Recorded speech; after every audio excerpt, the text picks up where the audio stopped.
नमस्कार मित्रांनो.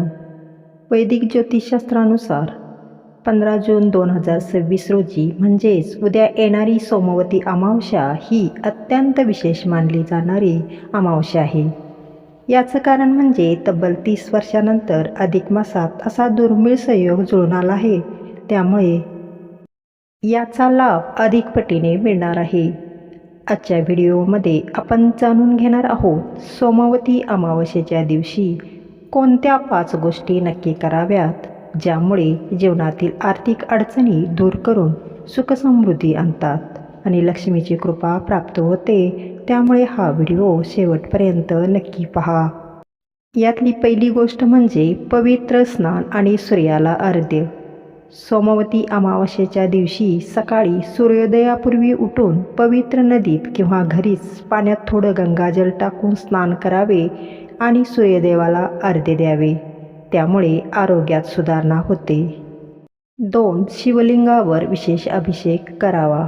सोमवारचा दिवस आणि सोमवती अमावस्या एकत्र आल्याने भगवान शंकराची पूजा करणे अत्यंत फलदायी मानले जाते. या दिवशी शंकराच्या पिंडीवर कच्चं दूध, जल आणि बेलपत्र अर्पण करून तुम्ही ओम नमः शिवाय या मंत्राचा 108 वेळा जप करावा. तिसरी गोष्ट म्हणजे पिंपळाच्या झाडाची परिक्रमा.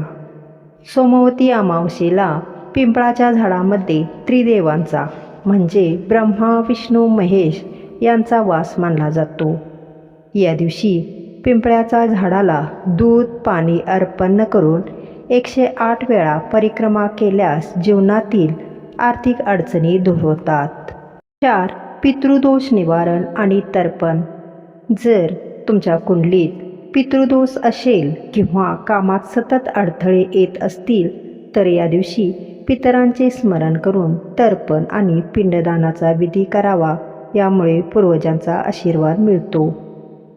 5. महादान आणि पुण्य. गरजू लोकांना अन्न, वस्त्र, काळे तीळ किंवा छत्री दान केल्याने आपला राहू, केतू आणि शनिग्रहांचे दोष शांत होतात. मित्रांनो, सोमवती अमावस्या ही श्रद्धा आणि भक्तीचा दिवस आहे. या दिवशी मनापासून पूजा, दान आणि चांगली कर्म केल्यास आपल्या जीवनात सुख, शांती आणि समृद्धी येते अशी धार्मिक मान्यता आहे. धन्यवाद. जय श्री विष्णू. ओम नमः शिवाय.